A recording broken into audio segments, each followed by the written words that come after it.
Good morning, good morning. Nandito tayo ngayon sa probinsya. Probinsya ng Nueva Ecija.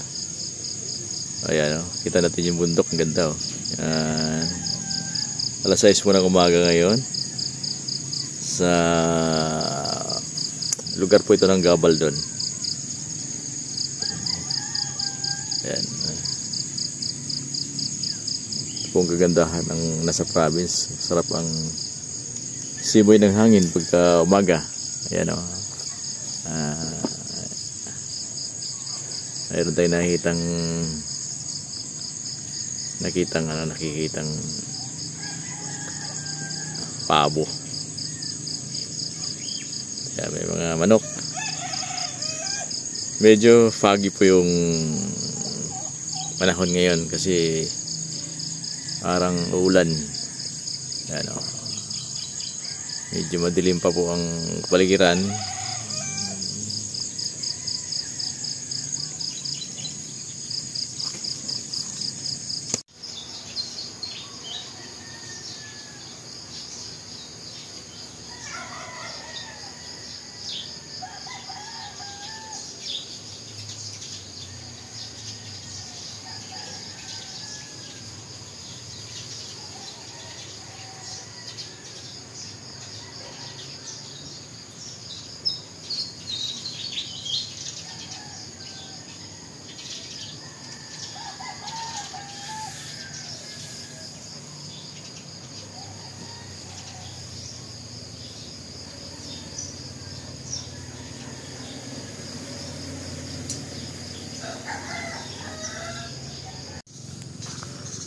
Yan, may mga hand tractor dito.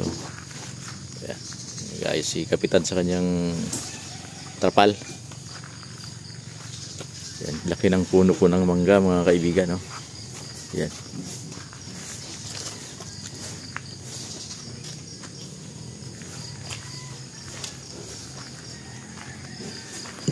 Yan, may mga pato. Morning po.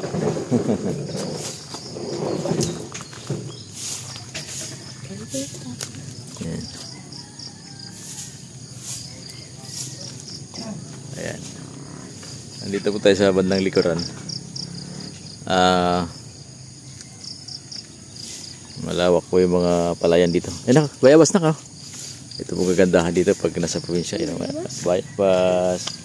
Oh, bagong... Pwede na yan? Pwede na. Pwede mo. Ayan, yun. Pitas yan, anak. Pitas yan, anak ng bayabas.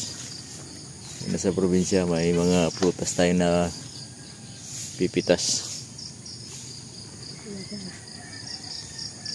Ayan. Ayan po. Marang hindi yan marang. Yan ang langka. Yan. Baba lang ng bunga ng langka. Yan. Daming bunga. Ayan po. Yan. Ay, bunga eh. Napakaganda po ang klima ngayon dito sa Nueva Ecija. Video ka mamaya sa pamigay. Yan po. Napapaligiran po kasi ng bundok itong lugar na kung saan kami nag-worship. Ayan, oh. At napakalakas po ng hangin. Sariwa ang hangin dito ng nalalanghap. Ayan.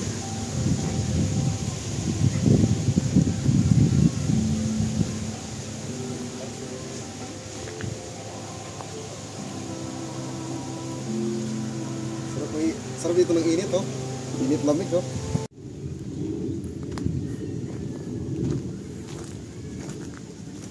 May malaking kalabaw po dito, mga kaibigan, oh. Ayan. So, ganda po ang tanawin dito sa farm. Ayan.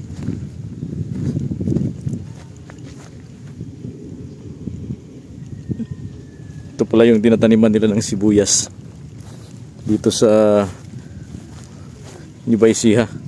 Kasi ito po ay lugar ng mga sibuyasan. Yan po ang bundok ng Sierra Madre po. Ang likod po niyan ay dagat. Bandang part na po ng Quezon. Yan, paikot po yan oh.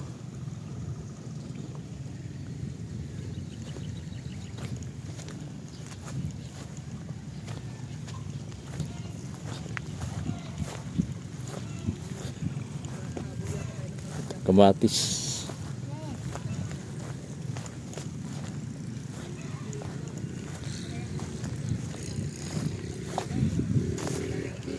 Ay, Brad.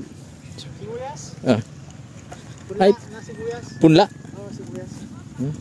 Wala yun. Ito pala yung punla ng sibuyas. First time kong makakita ng ganito. Ayan. Yung buto niya, yung kulay blue, ayun inangat niya. Ganito pala yung punla ng sibuyas mga kaibigan. Oh. So ayan oh. Ang liliit. Sabi ni Yan. Laila. Yan yung mga kulay blue, yan yung mga Ano yun? buto niya. 2,500. Bakit blue ang buto? Ba't nga Sadya ba po? ang buto?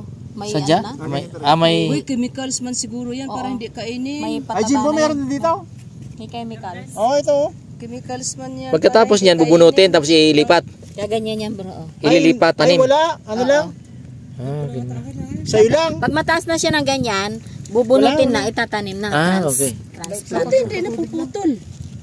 Pag ano, Ma'am Yuli, ano yun? First time ko pong makakita ng ganito mga kaibigan. No? Kasi wala namang ganito sa Mindanao. Wala, pag medyo okay na, bunot ka na lang ng bunot. Ito pala ay pinupunla yung buto ng sibuyas. Yan. Pero sa amin noong katagalan na sa pagpupunta Dito po nanggagaling halos yung supply ng sa akin sibuyas sa New Baisia. sa kainan niya. Hindi na siya pupunutin. At parang dinadala rin po ang ibang harvest nila sa Visayas, Mindanao. Kasi pagka season na po ng sibuyas dito ay napakarami pong sibuyas dito sa New Baisia. Yung dito, ipatong pa sa sako. Tapos doon na-spread yung buto. O paglaki na niya, nakakainin na yung lupa ng mga Okay po. malinis na siya pag ganyan. So, Malinis na siya kasi please subscribe po sa akin pong munting channel. Super Dong Vlog. Ngayon lang tayo ulit nakapag-vlog dahil wala po tayong panahon. Yung sinasabi ni Ma'am Yuli na lalagyan ng sako tapos lupa. pag ganyan namin